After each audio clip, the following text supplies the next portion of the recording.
Jeanluc, who wanted to talk about a bad experience he had. Jeanluc, what can you tell us? What's your story? Hey, how you doing, Christy, Dr. Darrel, and Andy? So my experience, it actually started out pretty good. In that I was really doing pretty bad for a while there, but no. When I got out of high school, I was, feeling down, and I thought I might have been, suffering from some form of depression, and I really couldn't cope and deal with much of anything. And so I actually did. I found a therapist, and he seemed good at first. You mentioned things about, the first session, you should, feel a little something. I mean, I didn't know what I felt after the first session. I'm like, okay, no, this is okay. And he had a little bit of an accident. He was working in his garage and actually severed his thumb. Oof. And after that moment, it seemed like his attitude had changed. Wow. One of the things is he had this jar of pretzel sticks. He loved having them during his therapy session. I know the other guy mentioned dinosaurs or whatever, and that's fine. I'm food motivated, as it were. Yeah. But it was seeing him trying to open up that jar of pretzels without his thumb for the first time. Oh. And you could just see, you could just see in his face. And I'm like, okay, so let's keep doing the session. And he kept on, after that, kind of blaming me for being an asshole, which, okay, yeah, I probably was to some extent. But yeah, it's just one of those things where I'm like, I'm looking at this guy like, do you need someone to talk to?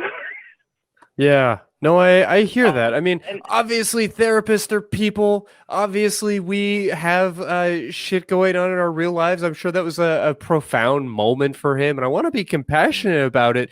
But Jeanluc, none of that is your goddamn problem. Yeah. I want to be human about it, and I want to, allow the professionals in our lives to be humans, but I also expect them to be professionals. And I've had arguments with my partner that went late into the night when I knew that I had a full day of work the next day.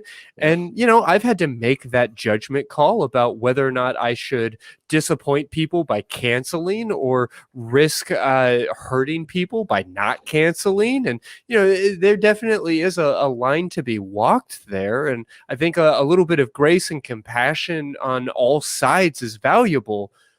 But ultimately there is a responsibility. I mean, this is a commodified relationship.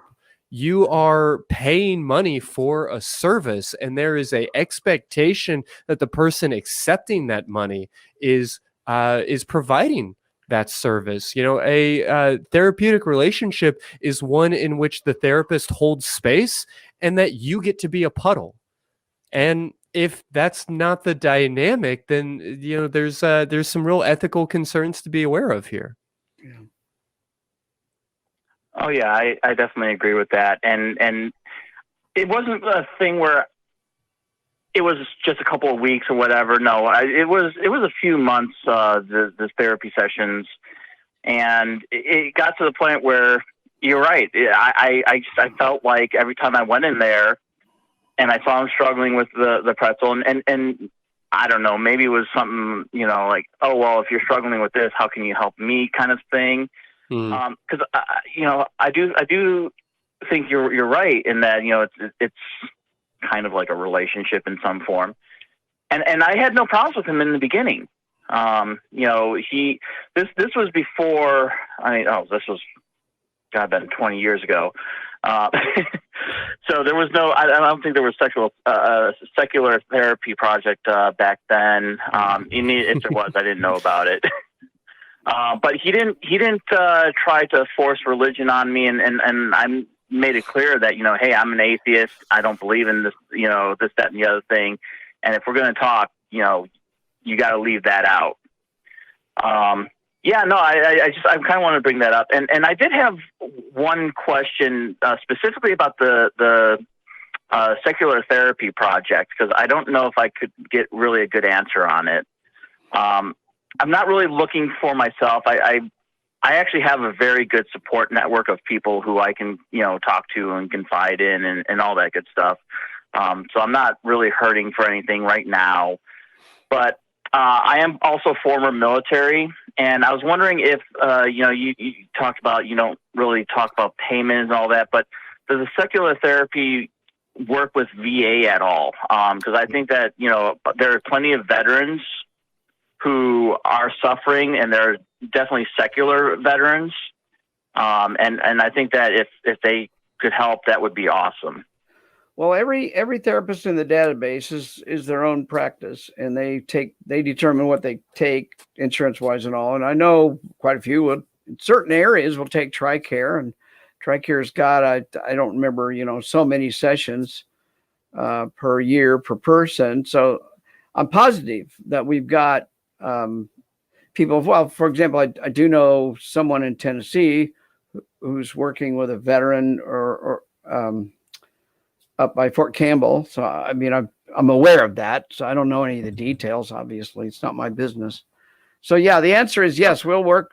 They will work with anybody, but it's all their practice. We don't have any control over how much they charge, what insurance they take, who they work with. That's all part of theirs. We're just like a listing service, a database that we can verify that the people in our database meet the criteria. And oh, by the way, just for everybody listening, if you go to seculartherapy.org and hit the button, apply to be a therapist, not that you're going to be a therapist, just hit that button and read the qualifications, read what we expect of our people that are in the database. That will help you. You can actually use that. You can print that off and take it to your next to a therapist and say, hey, would you agree to these criteria? Even if they're not a member of the Secular Therapy Project, we don't care. Use it to help vet your future therapist. Anyway, I hope that answered your question a little bit. Oh yeah, it did. It definitely did. Because they say there are no atheists in the foxholes, but I guarantee you there are. Oh, there's tons. There's tons. Yep. All right. Well, I appreciate you giving us a call tonight, and hope you have a great night. All right. Thank you. You too. Man, we're going to be eating pretzels and playing with dinosaurs. Drinking Diet Coke. And drinking margaritas too. Yeah. Oh yeah. Yeah. Yeah. Who's up for shitty margaritas after the show? I'm in. Next time I'm in Austin, all three of us are going to get together to have pretzels, dinosaurs, margaritas, and Diet Coke. Where are you, Darrel? Where are you? I'm in Kansas City, but I before the COVID, I got down to sometimes about a couple times a year. I'd see Christy. We'd have a beer together or lunch together. Nice. Mm-hmm. Yeah. You gotta bring that barbecue though. If you come down. We have the world's best barbecue. There is no bad barbecue in Kansas City. And the reason, all right. Yeah, sure. Just go ahead and come to the Atheist Community of Austin and start bragging about your, sure. And I'm serious, because if there was a bad barbecue, the word would get out. They would be out of business quick. That's why I love Kansas City barbecue. It's good. It's nice. We got better brisket though. I'll tell you that. All else is just pretenders. Well, we could argue about that, but I won't do this on Christmas. Okay. Oh, man. I used to listen to old episodes of the show. I used to listen to your episodes of the show, Darrel, while my dog and I jogged past Franklin's barbecue every morning. Darrel, and here you are. It's a sign. You know what? Okay.